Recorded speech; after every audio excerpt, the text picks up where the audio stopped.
The balance of power in Congress, it is still up for grabs. What, 2 days now after Election Day? Well, that's right. We're still, of course, waiting on the results of several key races, which will dictate which party takes control of the Senate.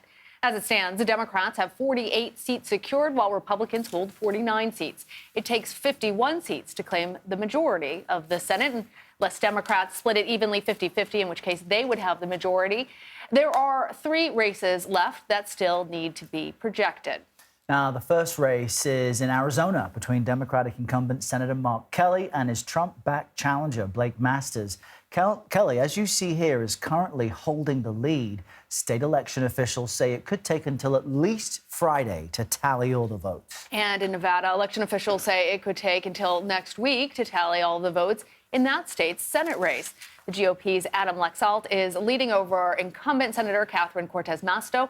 The Democrat seat was deemed vulnerable leading up to Election Day. CBS News senior national correspondent Mark Strassman joins us now. Hey, Mark, it's good to see you. Let's talk about Georgia, because it's heading to another Senate runoff, and it could very well dictate the balance of power for the next 2 years in the Senate. So what are the challenges for each candidate going forward? Well, hey, Lana, it's good to see you, too. We're in downtown Atlanta because a Raphael Warnock event is about to happen in the next hour or two. This is a very different home stretch. This Senate race has, in fact, gone into a month-long overtime. December 6th is the runoff election date. The candidates' challenges really are a little bit different. Let's start with Herschel Walker. First of all, he needs to raise money. He's been fundraised and outspent so far in this election, so he is making a significant appeal now to followers both here and around the country to send him money, because that's something that campaign needs in particular. His second challenge, is that he needs to appeal not only to swing voters in this runoff, he needs to appeal to Republicans. Thousands of Republicans said no to Herschel Walker in Tuesday's election.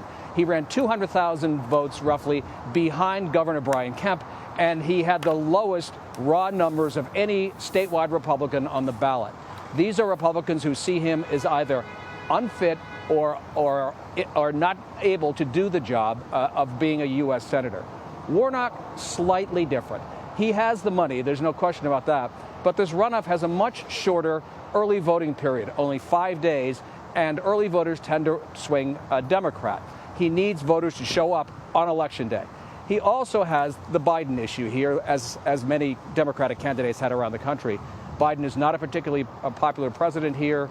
To some degree, Warnock has to sell what worked with Democratic policies and at the same time keep a certain distance from Biden, because Biden does not help him in many cases when voters go to the poll. And Mark, it's really interesting what you've just laid out. One thing that has struck me as we've covered this story is that for many Republicans in Georgia, they felt like a vote for Herschel Walker they were willing to look past some of the controversies as it relates to women and claims of him paying for their abortions, because they wanted that seat in Congress. I'm wondering, now that this will be a runoff, and now that the balance of the Senate really could hang on this race, is either party better positioned for this runoff as far as their ground game and getting out the kind of true believers to the polls?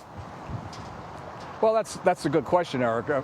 Errol, it's a little bit of a subtext of all this, right? I mean, is it essentially some of the Republican message in this race is going to be, even if you're not loyal to Herschel Walker, be loyal to the party. Right. And so Republicans, please turn out. But honestly, there's another issue here, which is that Walker is to some degree a Trump creation. Trump is not particularly popular here, and so for that reason, just as Reverend Warnock has to keep a certain distance from President Biden, Herschel Walker has to keep a certain distance from former President Trump. Very interesting stuff. Mark Strassman, great to chat with you. Thanks, Mark. Thank you.